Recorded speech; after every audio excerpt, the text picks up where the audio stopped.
Let's continue with section 2.2, division of polynomial functions and the factor and remainder theorems.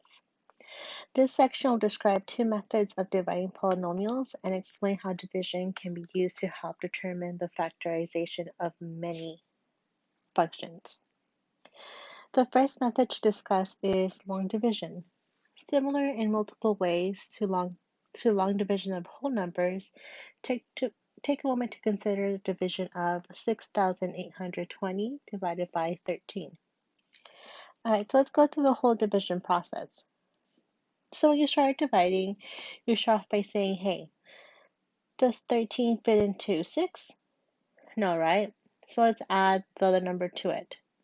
Now we ask, does 13 fit into 68? Or how many times does 13 divide 68? And we go on to get an answer of 5.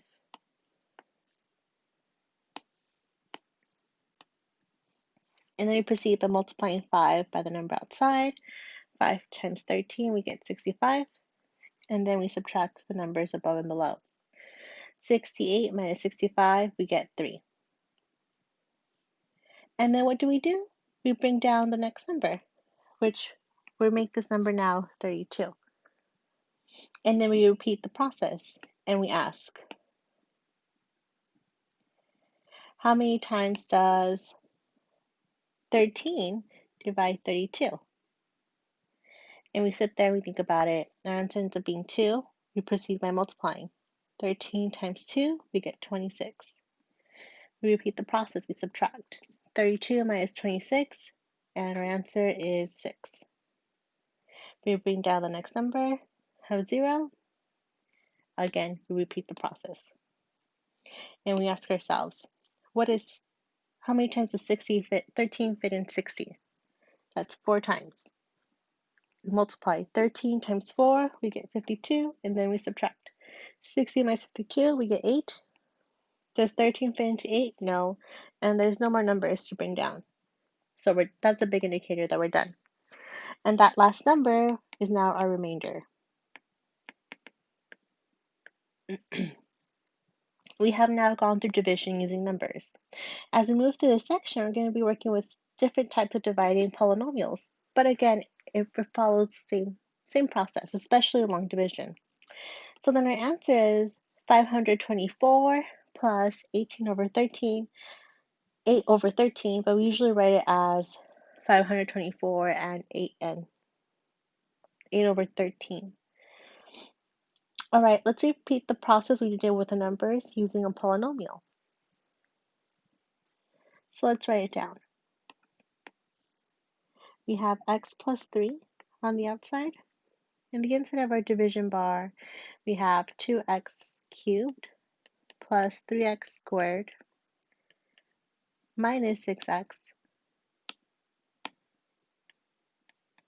plus 5.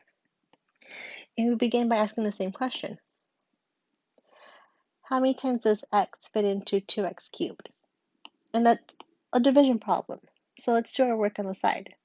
What is 2x cubed divided by x? All right, well, 2 divided by 1 is 2, and x cubed divided by x to the first power, that's an x squared. So we get 2x squared. And then we repeat the process. And we multiply on the outside. 2x squared times x gives me 2x cubed. 2x squared times 3 gives me 6x squared. Now, we go ahead and we subtract the second pair of numbers, which will lead us into distributing the negative and thus changing the sign. But instead of thinking of it as as distribution, why don't we just change the signs? So that we now have a minus 2x cubed and a minus 6x squared. All right, let's subtract. 2x cubed minus 2x cubed is 0. You should always get 0 as the first number. That's a good indicator that you're on the right track.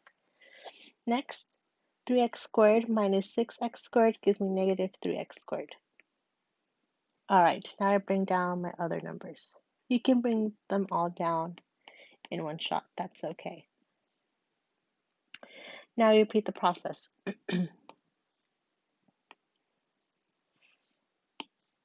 And we think, how many times does x fit into negative 3x squared? And we can write the work on the side. Negative 3x squared divided by x gives us negative 3x. And repeat the process again.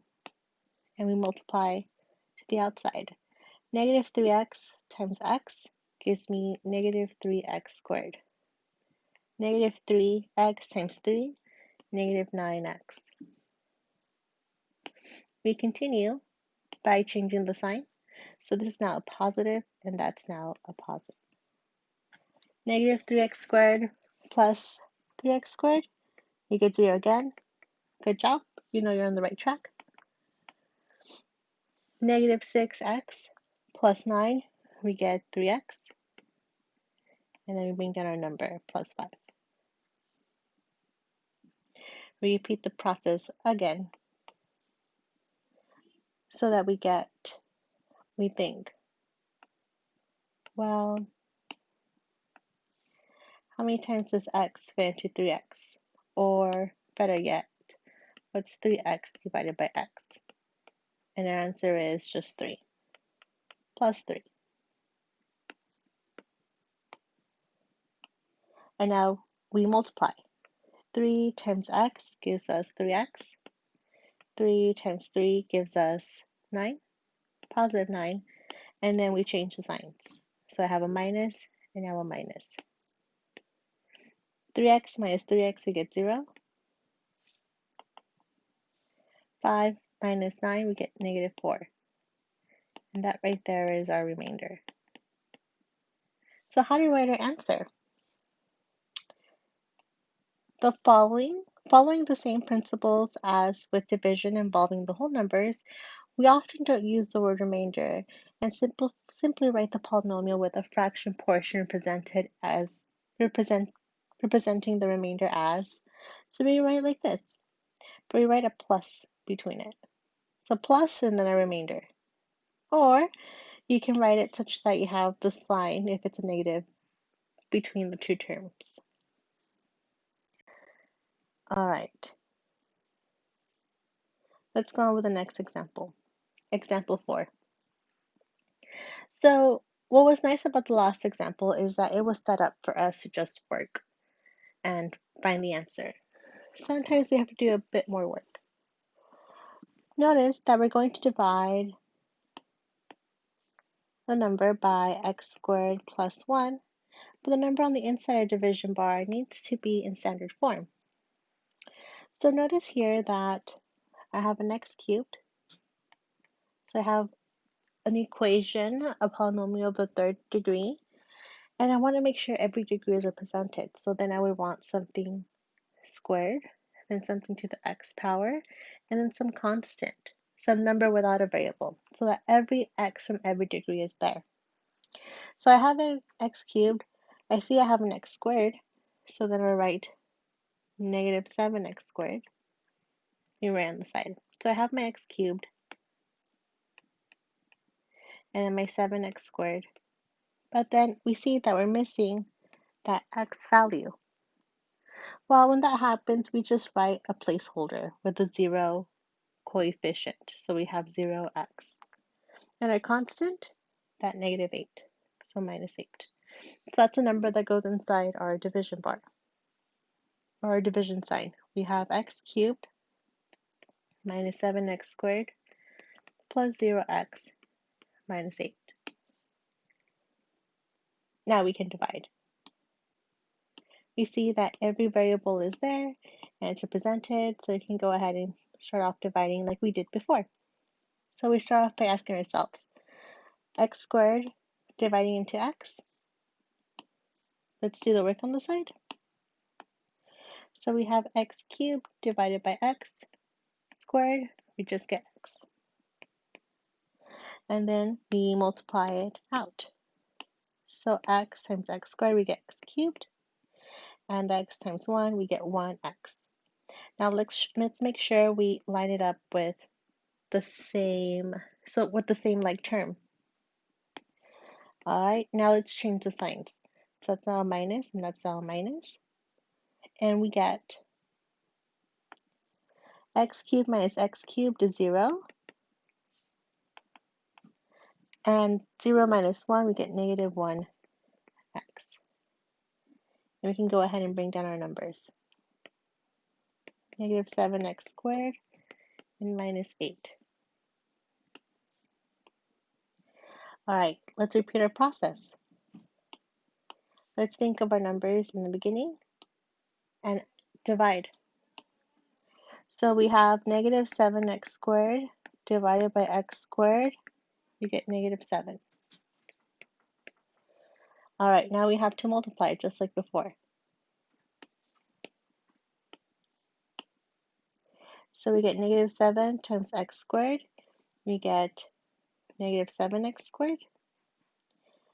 Negative 7 times 1 minus 7. All right, let me erase my work on the side so I can continue.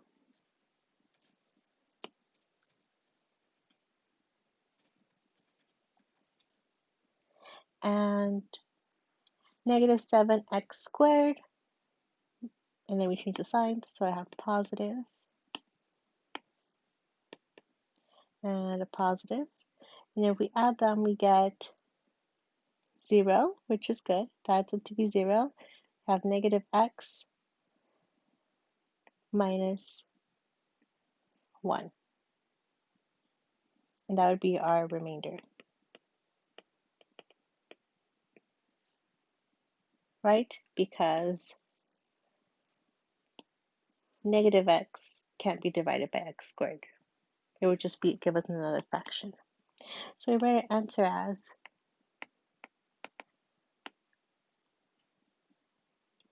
x minus 7 plus negative x minus 1 over x squared plus 1. Now what we did on the last two examples, that's long division of polynomials.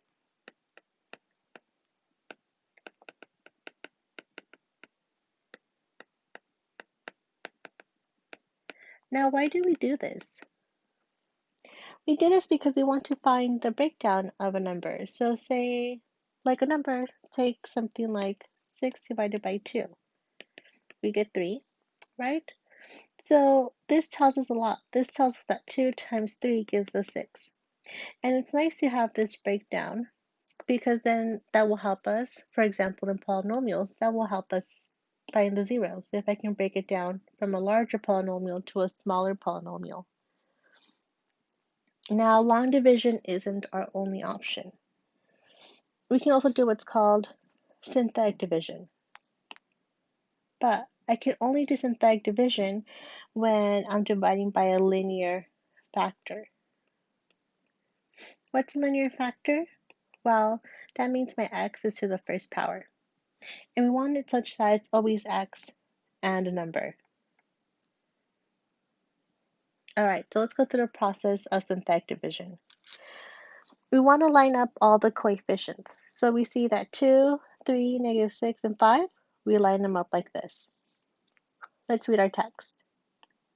Making sure that the dividend is in descending order, we write the coefficients putting zeros if there are any missing terms. Next step. On the outside, we write the number associated with a divisor. It can be a plus or a minus, but our formula usually has a minus. But with the opposite sign. Remember, when your formula has a negative, it changes the sign. Since this questions the divisor is x plus 3, we write the number negative 3, as we see here.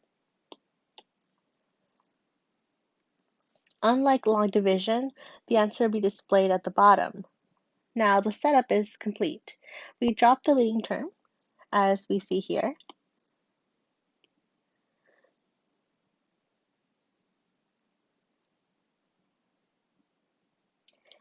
Continuing, we drop the leading term 2 into the solution.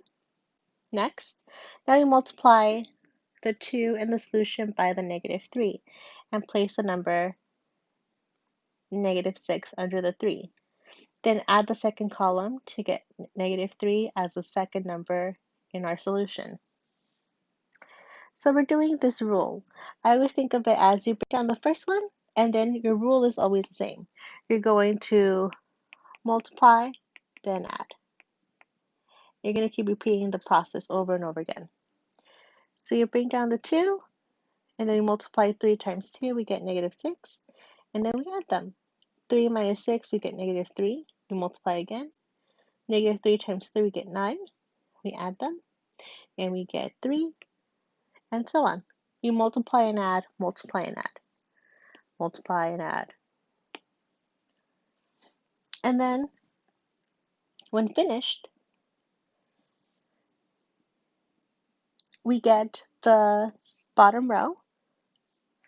The bottom row is the answer to the division problem. We simply need to include the variables, then write the quotient.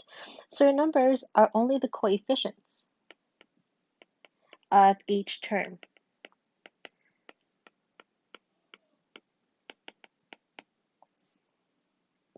And that very last number is your remainder.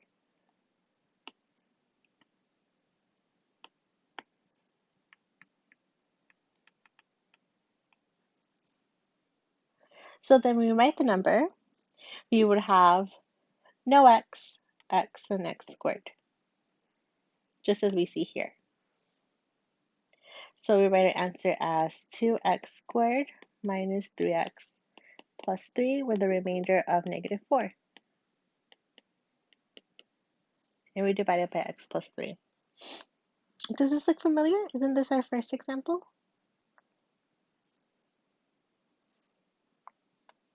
It was, right?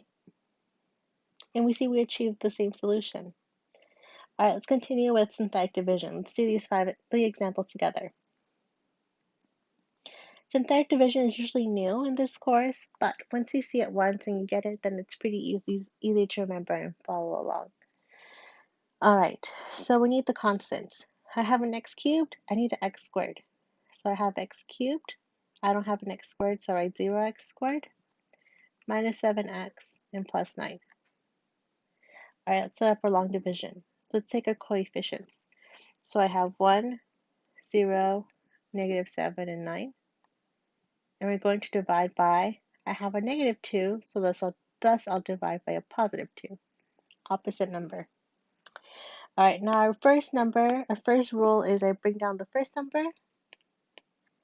and I multiply and add, and continue to multiply and add. 2 times 1 gives me 2. I add them, we get 2.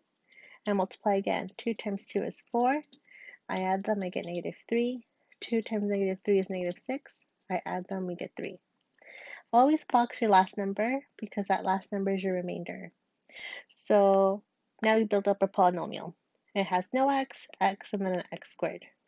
So therefore, our answer is 1x squared plus 2x minus 3 plus 3 over, we divided by x minus 2, x minus 2. Now another way you can think about it is whatever degree you start with, your answer is always going to be 1 degree less. So if I start with the cubic, I'll end with the quadratic. Let's do the next one. Let's divide by synthetic division. All right, so I have a negative 3, thus I'll be dividing by a positive 3. Positive 3. Now here I need to put a lot of placeholders. So I have 1x cubed, so I write a 1. And I need to write 0 placeholders. So I have 0x squared plus 0x, and then the negative 27.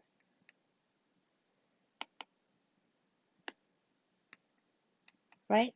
Because I have x cubed, x squared, x, and then the 27.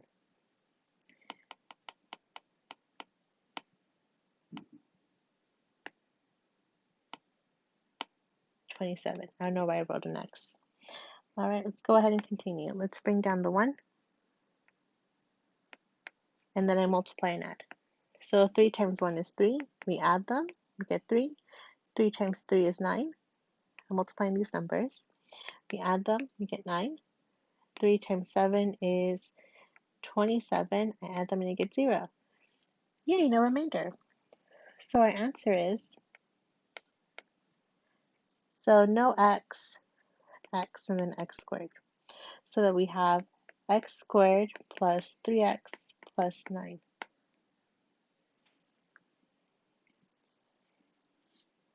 All right, I'll let you do example 7. Factor remainder theorems. So something very special happens when a remainder is 0. Remainder theorem. If a polynomial function f of x is divided by x minus c, then the remainder is given by f of c. By itself, the remainder theorem gives us two ways to evaluate any polynomial function at a single value. Example 8. Let f of x equal to x cubed minus 7x squared minus 7x plus 12. Find f of 3 directly by using the remainder theorem.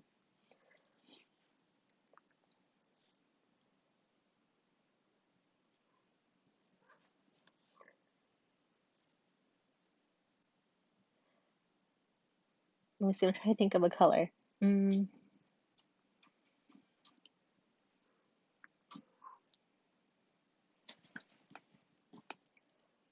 see, orange.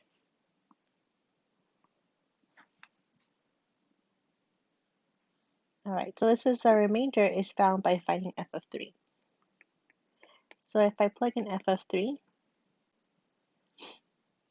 I have 2 times 3 cubed minus 7 times 3 squared minus 7 times 3 for x plus 12.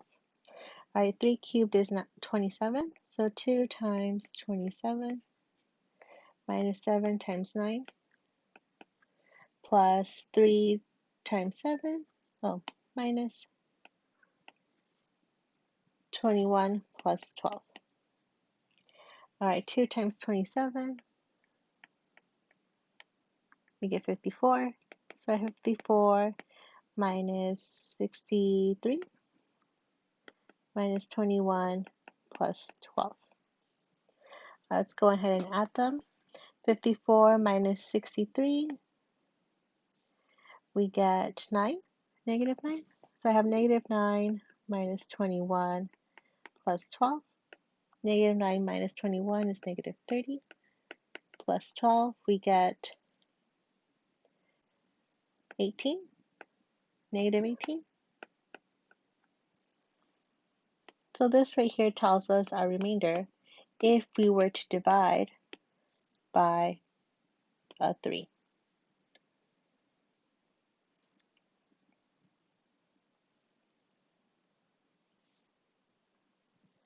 All right, let's continue with the factor theorem. A polynomial function f of x has a factor f minus c if and only f of c is 0. So you see how above we just plugged it in and we got an answer, and the answer was our remainder. Well, we can easily see if it evenly divides into a function if our remainder is 0. If during the process of synthetic division you determine that the remainder is 0, you have a factor. And that's very helpful, especially when we have a polynomial that I can't use traditional factoring methods for. So let's find if x minus 3 is a factor of f of x equals 2x cubed minus 7x squared minus 7x plus 12. Well, we would know that it's not a factor. Isn't that the question we just did? Yeah. So let's go ahead and work it out. So I have 3 on the outside, and then I'll go ahead and take my terms, my coefficients. I have 2, negative 7, 7, and 12. So let's read down my first number to have a 2. Then we multiply. 3 times 2 is 6. Negative 1, negative 3, we get 4. 3 times 4, we get 12.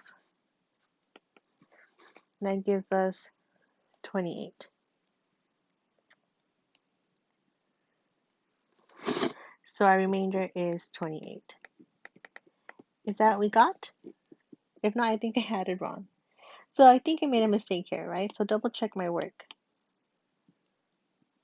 I think I multiplied or added wrong at some point.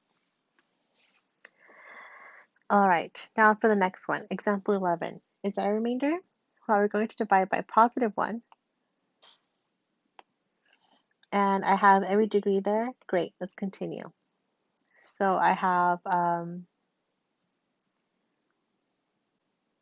2, -7, -7, and 12.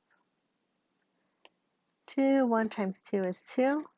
7 plus 2 is -5.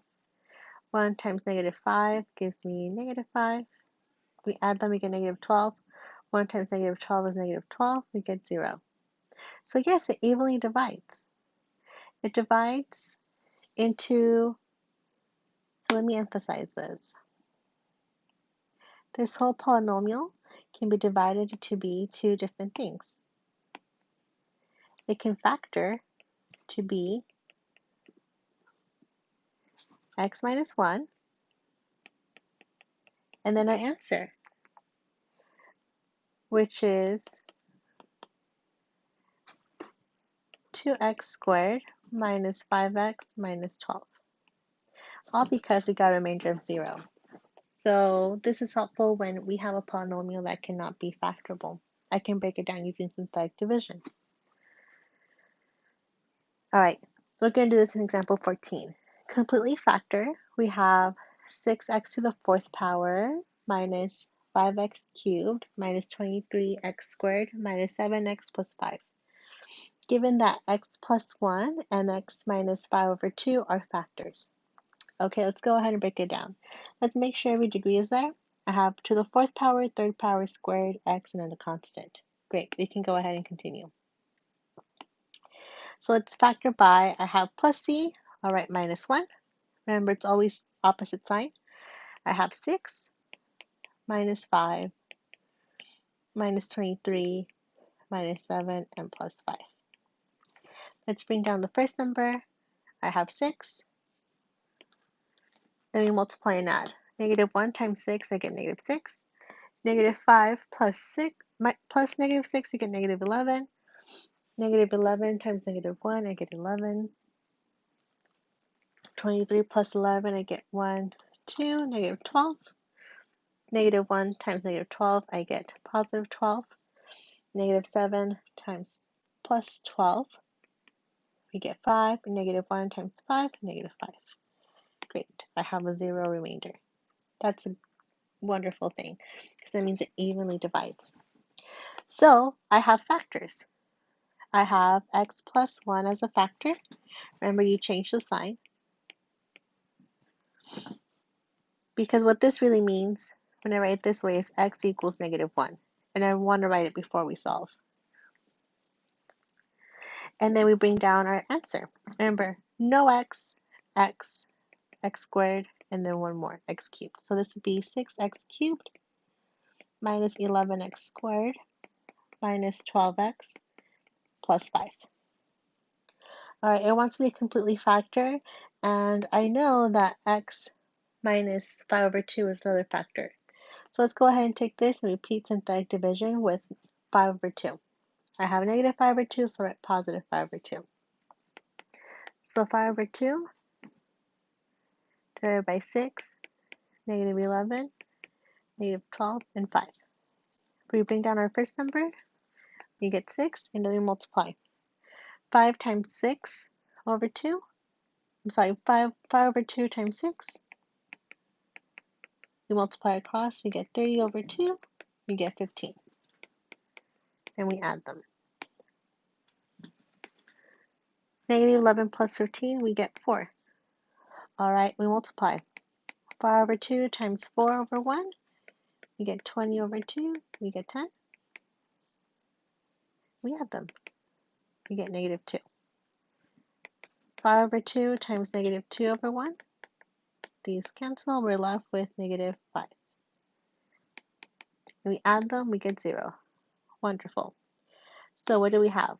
We still have the x minus 1, it didn't go anywhere. I'm sorry, x plus 1. And now we have this 5 over 2, so I have x minus 5 over 2. And now we have a new addition to our answer. no x, x squared. So we have 6x squared plus 4x minus 2. Now, it wants us to completely factor. I have to factor my last answer. But now I have a quadratic. So hopefully it's factorable. If not, then I'll have to continue using quadratic formula. Let's see what we have. Let's see if it's factorable. So we have, our leading coefficient is not 1, so I have to follow the AC method. So a times negative 2 is negative 30. What numbers multiplied give me negative 30? Back to give you 4.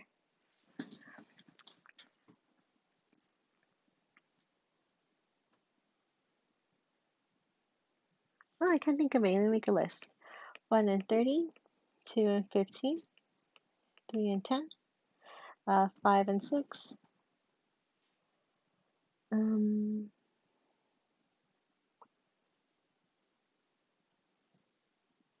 Oh, because I multiplied wrong. I'm looking for numbers. 6 times negative 2 is negative 12. Negative 12 times 4, we get 6 and 2. So I want a negative 2 and a positive 6. All right, let's continue over here. So that factors to be 6x squared plus 6x minus 2x minus 2. I group my first two, I can factor out a 6x.